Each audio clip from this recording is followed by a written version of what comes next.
Hello, and welcome to Brew from the Bothy number 9. I hope you're all really well. It's I've left the door open so you might hear all of the birds cheeping away. It's lovely. It's really nice, and we've just had a bit of rain, so it feels a little calm and like we needed it. It's been super hot here in the UK, but also I've been away. I went off to Gouda, which is in the Netherlands. We might pronounce it as Gouda in the UK, maybe Gouda in America. It is the place where the cheese is made from. So I've been over there on a work trip with Matthew for a few days, and it was super hot over there.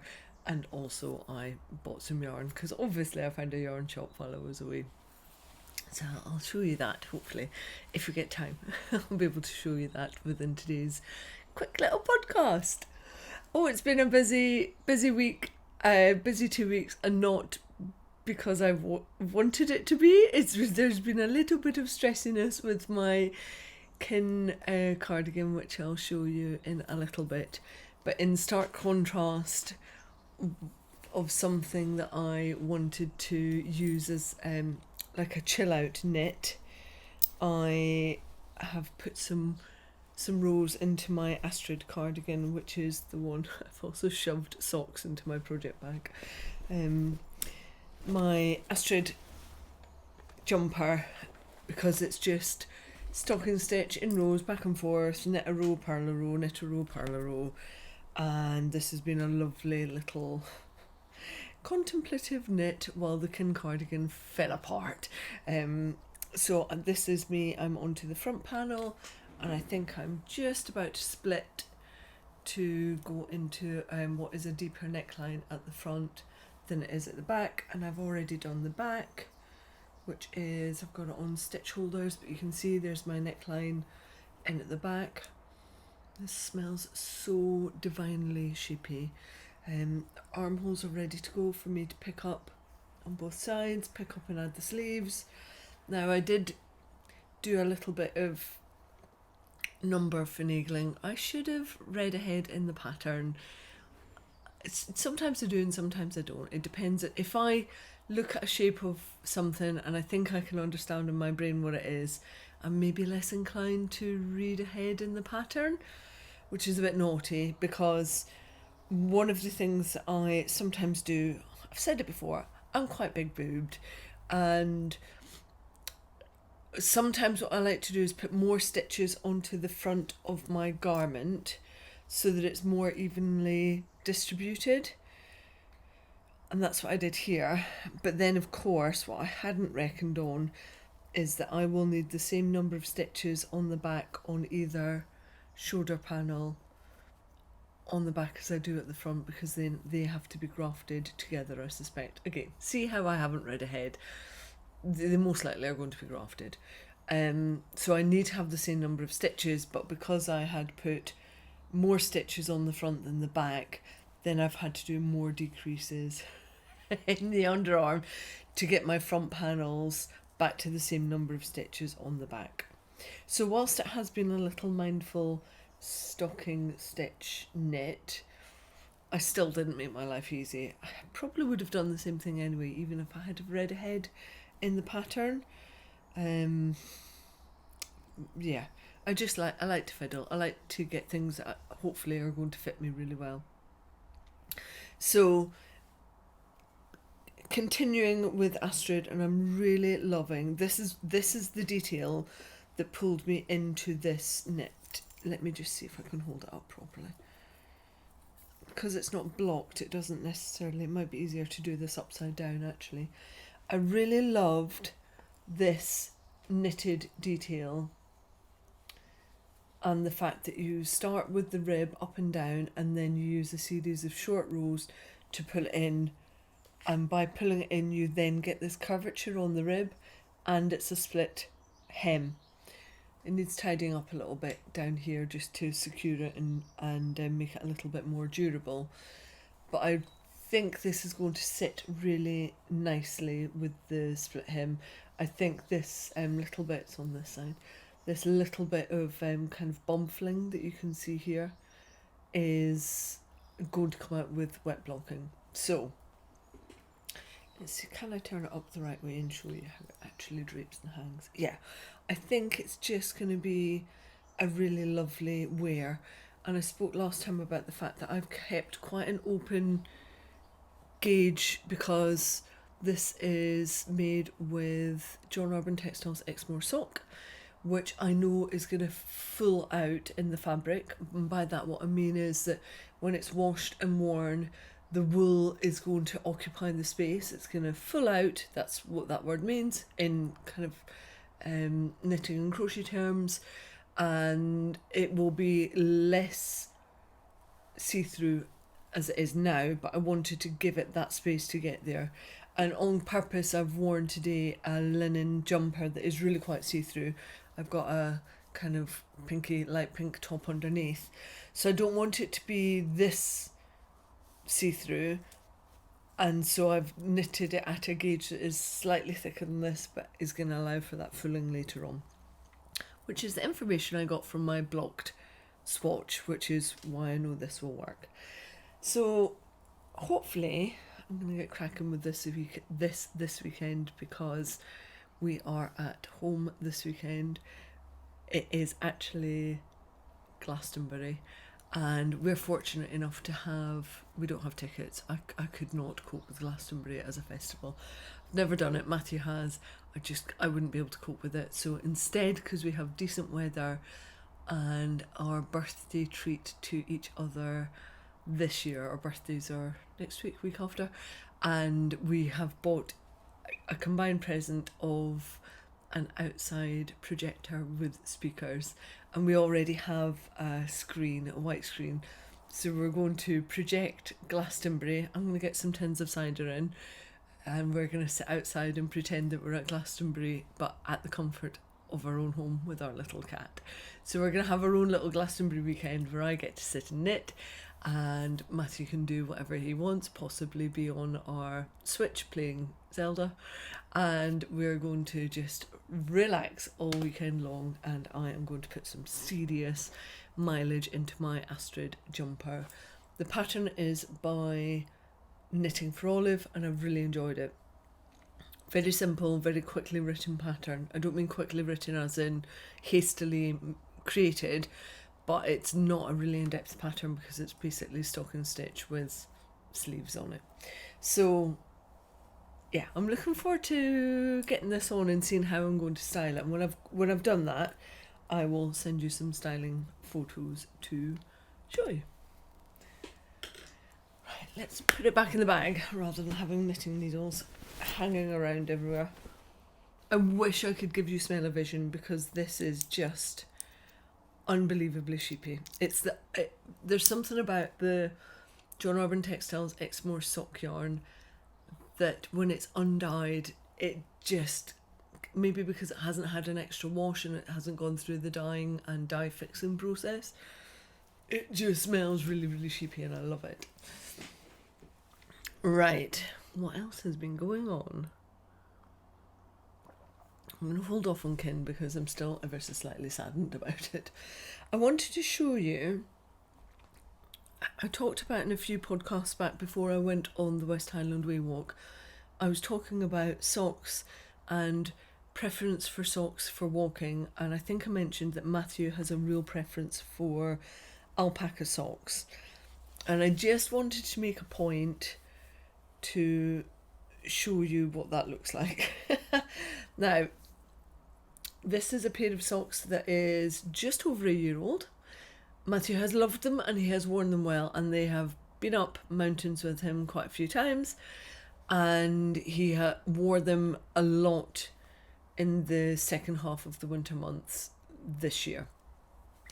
But they are now pretty much undarnable. I didn't catch them in time. I didn't see that this was what was going on because he had them on his feet so much, but I have multiple holes, and I just wanted to show that this was a pure alpaca DK worsted weight sock yarn.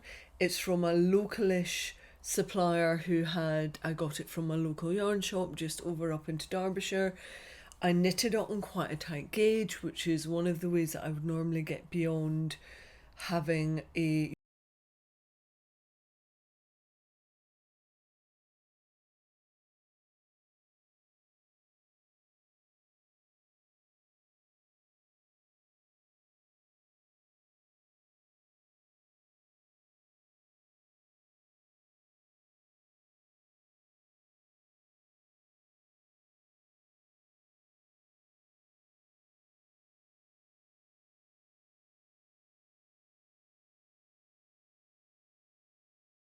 make this point, because there is a lot of talk around whether you should or should not have nylon, whether another fibre like silk would act as your durability strand within a sock. And I've wanted to be testing this out for a number of years, and I am now of the opinion that for me personally, if it is only alpaca, I'm not going to be using it as a sock yarn, because that is a really evident. I mean, look at the difference there. There's the bottom of my heel flap, and there's the big old hole from the alpaca that has completely worn through. So beside the fact that this pair of socks, and it's happened on both of them, this pair of socks probably took me in the region of maybe 14 to 16 hours to knit, and they've lasted for less than a year. I think that's a little bit sad. So I'm not going to go back to using ever just purely alpaca yarn. And by contrast, what I wanted to show you, sadly, this company I don't think is operating anymore, but they were called Alpaca Socks, I think, with an XX on the end. I won this in a prize from Keep Calm and Crochet On podcast. No, sorry, Keep Calm and Cardi Yarn podcast. Alison and Vivian. And these have been going, I think, for probably 3 or 4 years. I think I knitted them in this house, and we've been here for 4 years. These are another favoured pair of Matthew socks, and these are alpaca, but I think they have either 20 or 25% nylon in them. And these have been worn and worn and worn, and where I would expect there to see wear on Matthew socks is down at the bottom on the heel, because he's climbing mountains in them, so that's a place, and also here on the ball of the foot. And again, no real obvious wear, ever so slightly thinner as you would expect, but there, I don't have to darn these anytime soon on either of the socks. And these, both pairs have gone through our washing machine without any problems on that front.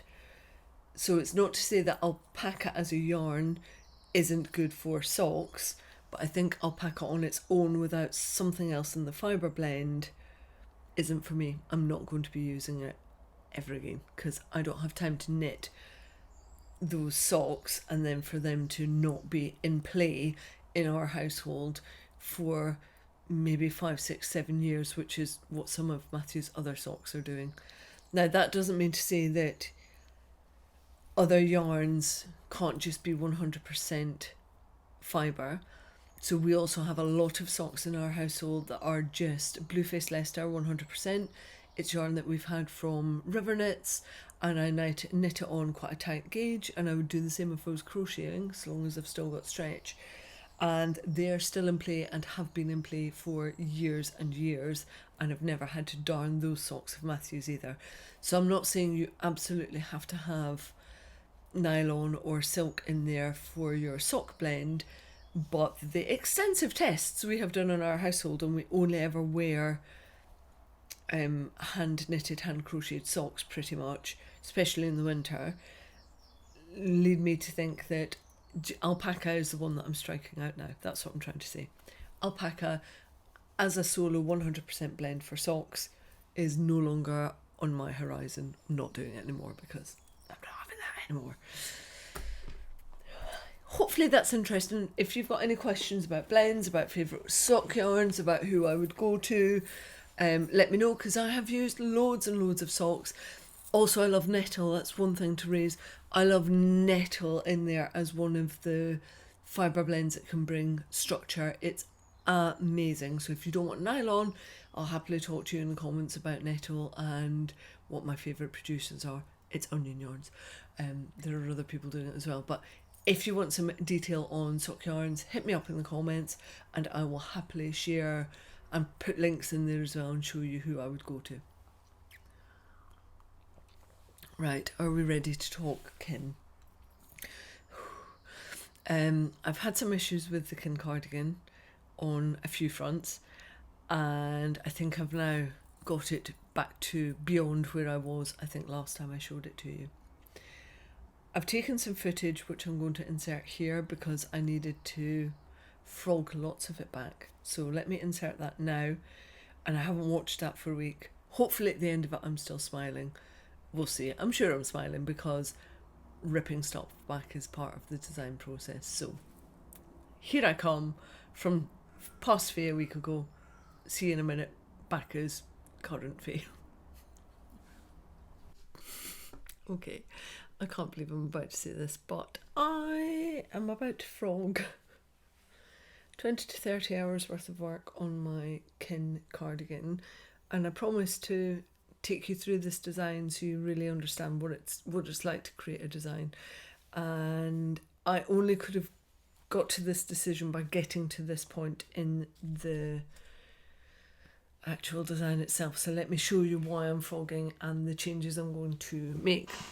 And this is partly because I'm about to run out of yarn, and whilst I ordered extra yarn, it's a different batch lot. So, and this is a colour that I really, really want. So this is a size smaller than the one that I'm going to make for myself. I really like the decreasing. Originally, the plan was that the waterfall would come over 3/4 of the way around the body, and I now think that 3/4 is too much. So no matter what, I want to take 2 of these row repeats out because I still have ribbing to put from coming up and round the neckline. So that's thing 1. Definitely a change is needed. I am happy with where the top of the shoulder is ending before it moves into what will be the neckline. I'm happy with that. I'm happy with the fact that it will sit on the shoulder and it won't slip. So I love all of that. Let me just zoom my desk down a little bit so you can see it. Ooh, you're on the move. However, because of the weight of this, it is doing what I wanted it to do, but it's waterfalling and it's pulling it round, and there are 2 reasons for that. One is the weight, and the second is that the ribbing is condensing, which worked perfectly for the jumper, but is not working for the cardigan, which is pulling it round, which means that you've got this kind of weird effect going on. And even though this is a size smaller than one that I would wear, that's not right. So what I'm actually going to do is shorten the length of it, because even if you can see it from the back, that's not where I want it. I want it to sit kind of up here on my hips. So I'm going to shorten it so that it comes more there. I'm going to get rid of the ribbing altogether and finesse this a little bit more, so that I need to work out what the end is going to be, but I think it's going to be more or just something really simple on the end without all of this rib, so that I am simplifying the cardigan again. So I think it's going to look more like this length, which is still a really decent length, that is sitting on top of my hips. I'm 5'7", I'm very long-legged, I'm long-limbed, and my torso is like a fairly standard length, so that is sitting right on the top of my hips. That's where I want it to be. The arms are working out well, so I just need to frog all the way back to here. I just need to frog all the way back to there, which means that I have to undo the front right panel that I'd started, all of the back, and all of this front panel, and all of the front and back panel on the right hand side that I'd started. This is just part of the job. Like, you have to accept that if you are designing something, if you know in your gut it's not right, then it's not right.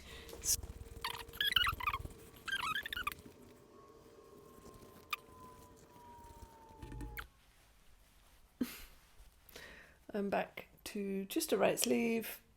It's taken me about an hour and a half to frog, about 20 hours worth of work. Time to start again. So let me show you where I'm up to now with kin. I put some serious hours into this while I was on the plane going to Gouda, and I put 12 hours into this yesterday to try and get it back to a place that was working. Now, what I wouldn't have been able to show you in that video was precisely how different the two yarn colours were. And I now know for sure, having put so many more grams into this cardigan over yesterday and reaching beyond the halfway point, I now know for sure that I definitely needed a little bit more yarn, like it might be about 20 grams. The difficulty that I have had is that, let me just show you. Here's the original Fjord colour. It's beautiful. I love this colour so much, and every time I pull it out and I show it to somebody, I get nothing but positive. That colour is amazing because it's really, it's very beautiful saturated blue. But because it's a small batch provider, you know, it's coming from Hazel's sheep up in Shetland, and then it goes off to be dyed. The Fjord colour that I got back, which is a totally different batch, is a totally different batch colour. So let me show you the difference between the two. It's much lighter, and this could be a little bit dependent on the fibre that's come through from that year. I bought this, I think, well over a year ago when I was up in Shetland. I think that was last year. Could have been 2 years ago, to be honest, but I think it was just last year. And then this is a new batch, and it is quite a bit lighter. If ever there was evidence to say overbuy your yarn if you can afford it, if you know you're going to be doing a garment for it, take heed from my shenanigans with this design. So I was faced with either ripping back and significantly changing the design so it needed less yarn and I knew I had covered my backside with it, or buying 500 grams of the same yarn in a completely different colourway, or just going with this new colourway. Or on Monday I was on a Zoom call, my weekly Zoom call with Becky and Marcus at RIVERKNITS, and I asked Becky, if I sent you 100 grams of this lighter blue colour, would you be able to make it this colour? And Becky reckons that she can. And I wholeheartedly trust her to be able to batch me up the 100 grams that I bought in to make it the same colour as this. So I checked in with Becky and said, are you happy with me talking about this on the podcast? And she said yes. And I honestly believe that I'm only going to need about 20 grams of this colour, and it's going to be used for the finishing off of the collar and the cuffs. And Becky said you might need to alternate skeins, but I think because it's going into those finishing touches, we should be all right. I also have absolute faith in Becky. She, for my mind, is the best colour dyer we have got in the UK in terms of a hand dyer. Her colour sense is amazing. Her colours in and of themselves are amazing. Her colourway repeatability is fantastic. And she's really good at creating formulas to be able to get just the right colour that we need. So Becky is doing me a solid favour and is dyeing this up for me this week. I sent her the 100 grams off on Monday, next day delivery. I'm hoping it's already arrived. I sent her chocolates in the post as well. I got her some lovely Tony's chocolate, like fair trade chocolate, and sent that as a little incentive. Please send this back to me as quickly as you can. So what that means is I am now full steam ahead, trying to get as far on with this pattern as I can. It's still obviously in segments. Let me just quickly whip this on top of where I'm at, because I have made some changes and I want to be able to show you them. So you just have to imagine for me that this sleeve has been sleeved and it makes a full sleeve. So I still need to add a little bit of a cuff here, but I'm going to keep it short and shallow. It doesn't want to be a really long cuff. The major change that I have made is that I have actually taken out the ribbing down at the bottom, and this is what the issue with the arm allowed me to do. So that ribbing has come out, so it's no longer wanting to pull round because the circumference of the ribbing is less than the rest of the cardigan. So if that is my sleeve, let me see if I can just get the back. Now this is a size smaller. This would essentially be a UK medium, so roughly about a UK 12. I am currently a UK 14. So when these two side seams are pulled together, what it will do is sit really nicely on the shoulder, and it will do that waterfall, but still it should actually sit on your chest and not scoop so far around because of the lack of circumference down at the bottom. So overall, whilst it has been a massive pain in the backside to redo all of this work, at the end of it I'm getting a better cardigan, and when this is blocked it will be slightly longer. I also felt that the length was too much, so I am overall much happier with this design. And yesterday I managed to do all of this bit of the panel and all of the back panel. Like I just basically crocheted like the wind for 12 hours. I was over with my friend Heather over at Trentham Garden Estate. I was just like head down, we were chatting, but I was very much in the zone of trying to get this done. So by the time I meet you again, I most likely, well, I will have to have that finished because it's got to be finished for the design deadline. I'm looking to have the actual pattern written up by the end of this week. And I will take a little video to show you where I've got to with it so that I can show you everything as it is. Right, do you want to see what I bought in Gouda? Let me get it. I went to, it's called the Hobby Shop in Gouda, and I just bought a couple of little bits that I wanted to test out and try. And it started with, this is one of the things that I will always buy in a shop if I see them, little leather bag straps. These are so simple. You could actually make them yourself really easily if you wanted to. Literally a strip of leather.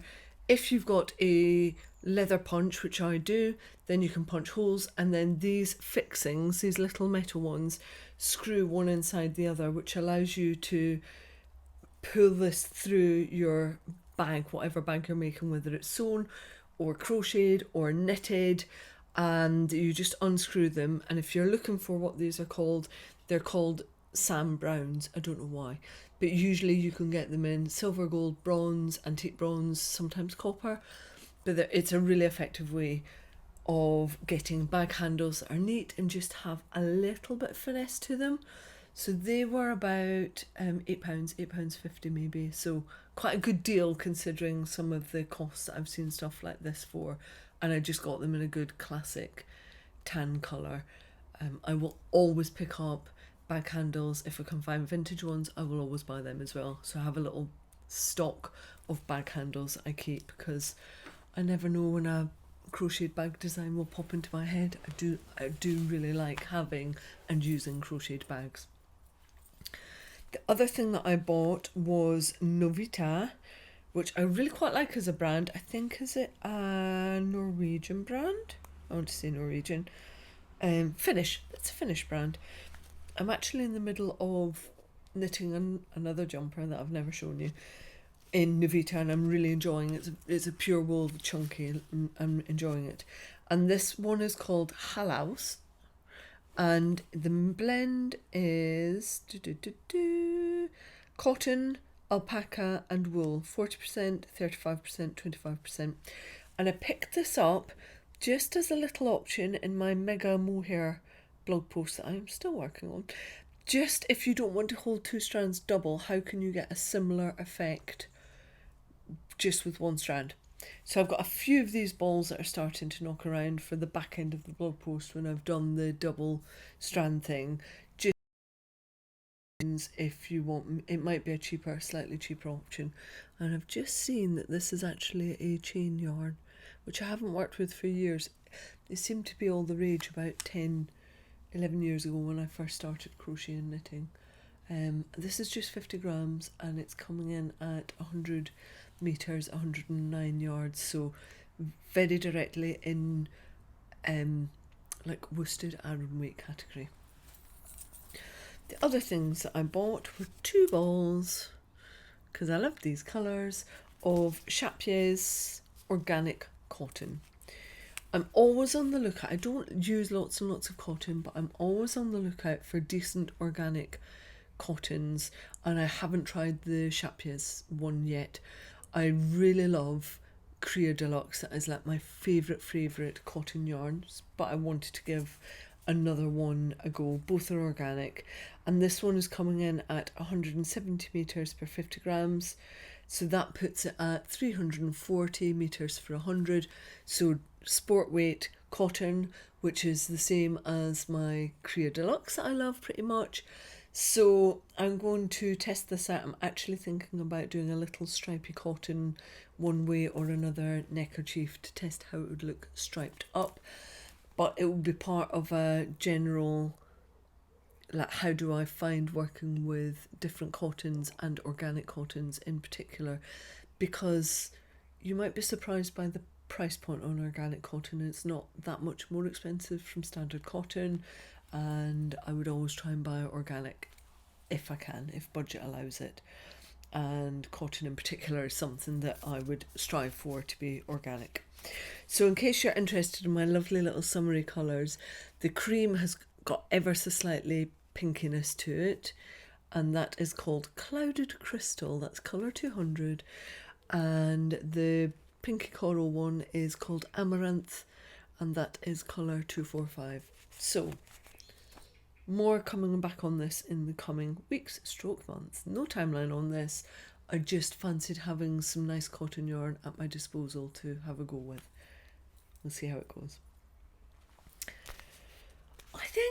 I think that's everything. I did want to talk to you about patterns as well, but I've run out of time, so I wanted to talk to you about size inclusivity of patterns, but that feels like something that needs a bigger platform rather than me quickly wishing through it this morning, so it would be unfair to start talking about that and then cut it off.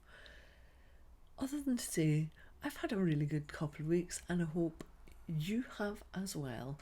I'm going to continue with my kin cardigan, and that beast of a cardigan and design is going to be finished this week, so I can move on to other things. I've got other commissions backing up, so I need to be able to crack on with them. Yeah, that's enough. I hope you have enjoyed what I've shared with you today. Let me know in the comments. Also, let me know if you've got any questions. I love being in the comments. Like, I'm in there trying to answer as quickly as possible. Have you got any questions about techniques for knitting or crochet?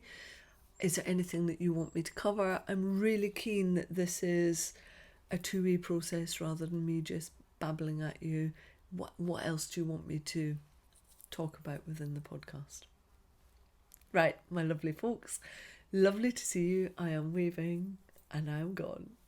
Bye bye.